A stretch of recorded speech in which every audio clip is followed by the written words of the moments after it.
Paper news में आज हमारे साथ हैं विजय कुमार। विजय कुमार शिक्षा क्षेत्र से जुड़े हुए हैं और सामाजिक कार्यकर्ता हैं। राजनीतिक पर इनकी खास निगाह रहती है, इसलिए राजनीतिक डिबेट में या इंटरव्यू में इनसे हम राजनीति पर बात करते रहते हैं और इससे पहले भी ये हमारे स्टूडियो आते रहे हैं। विजय जी, आपका एक बार फिर तेवर न्यूज में स्वागत है।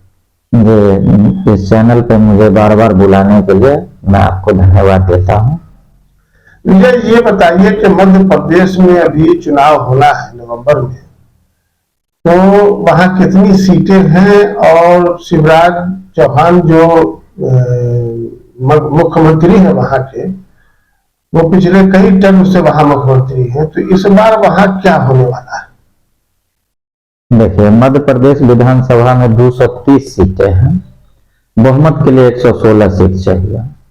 अगर देखा जाए शिवराज सिंह चौहान का, तो ये तकरीबन 13 से 14 वर्ष मुख्यमंत्री रहे, 3 टर्म से बीजेपी वहां है। पहली बार उमा भारती आई थी, वहां की मुख्यमंत्री बनी, लेकिन जो आरएसएस में जो सवर्ण लॉबी था उन्हें वो पसंद नहीं आया, जिसके कारण ये पिछड़ा वर्ग से आते थे, इनको साइड कर दिया गया। जब उमा भारती साइड हुई तो बाबूलाल गौर मुख्यमंत्री बने, ये भी पिछड़ा वर्ग से आते थे, तो इनको भी साइड कर दिया गया, क्योंकि ये लोग अपनी आप को ये रख रहे थे कि मैं मुख्यमंत्री हूं, मैं आरएसएस के नीचे वर्क नहीं कर सकता हूं। तो आरएसएस ने इन लोगों को साइड किया। फिर शिवराज सिंह चौहान आए, तब से वो लगातार है। तो एक बार शिवराज सिंह चौहान के नेतृत्व में जो चुनाव हुई, उस चुनाव में वो बेहतर प्रदर्शन किए, जीते भी, लेकिन जस्ट उसके बाद यानी इस चुनाव से पीछे वाली जो चुनाव है, उस चुनाव में शिवराज सिंह चौहान की हार हुई। भारतीय जनता पार्टी वहां हारी और कांग्रेस सरकार में आई, कमलनाथ के रूप में मुख्यमंत्री जैसे उन्होंने दिया कांग्रेस ने। लेकिन भारतीय जनता पार्टी की जो सत्ता की जो भूख है, जो लालच है, ये ईडी, सीबीआई, इनकम टैक्स का दुरुपयोग करना, फिर विधायक का खरीद फरोख्त, इन सब जरिए से जो है इन्होंने जैसे वहां सरकार गिरा दिया। और उसका एक कारण भी था, जो पिछले चुनाव में ज्योतिरादित्य सिंधिया, जो कांग्रेस के बड़े नेता थे, कांग्रेस के बहुत बड़े नेता माधवराव सिंधिया के पुत्र भी थे, उन्होंने पूरी जिंदगी कांग्रेस को दिया। इनको एक अंदर से ये था कि शायद हम इस बार मुख्यमंत्री बन जाएंगे, लेकिन जो कांग्रेस की जो समीक्षात्मक बैठक हुई, उसमें विधायक दल के नेता कमलनाथ चुना गए। इस बात से वो खासे नाराज चल रहे थे। इसका फायदा जो है बीजेपी ने उठाया और 29 एमएलए को तोड़कर बीजेपी कांग्रेस की सरकार गिराकर अपनी सरकार बना ली।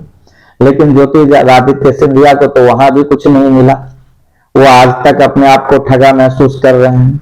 अब इस विधानसभा चुनाव में जो 25 से 30 सीटों पे जो ज्योतिरादित्य सिंधिया का प्रभाव है, तो इस बार इनका सोच था कि शायद इस बार हमको मुख्यमंत्री बना दे, लेकिन इस बार भी वो नदारत है इनकी चुनाव से। तो कहीं ना कहीं ज्योतिरादित्य सिंधिया जो है फिर अंदर अंदर वो नाराज चल रहे होंगे, और अगर वो अंदर अंदर नाराज चले तो वो सीट कांग्रेस का वो गढ़ है, तो वहां पे कांग्रेस फिर बेहतर करेगी।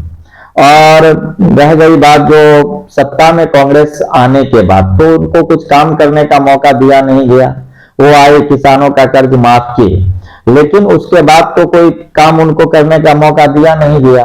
तो इसलिए जनता ये एकदम तय किए हुई है, जो इस बार इस स्थिति में भाजपा को नहीं छोड़ना है मध्य प्रदेश में, जो ये पुनः जैसे यानी सरकार गिराकर अपनी सरकार बना ले।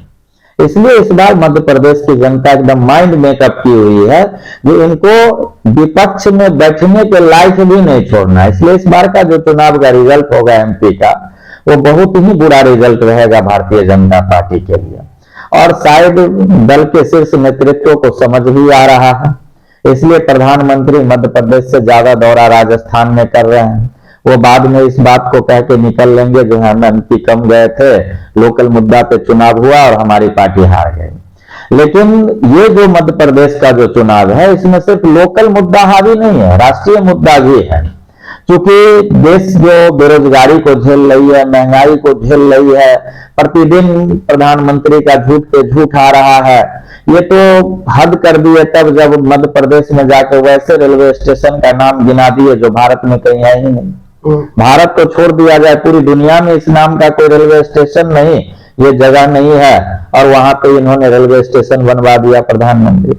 तो ये एमपी की जनता इस बार तय कर ली है जो इनको ट्रेलर दिखा देना है मध्य प्रदेश के विधानसभा चुनाव में, और लोकसभा में इनको साफ कर देना है। अच्छा, एक बात ये बताइए कि जैसे अभी आपने कहा कि भाजपा वहां कमजोर है या डरी हुई है, तो एक प्रमाण इससे भी मिलता है कि कई एमपी को और केंद्रीय मंत्री को वहां विधानसभा चुनाव लड़ा रही है बीजेपी, जो पिछले 6 टर्म से 7 टर्म से एमपी है।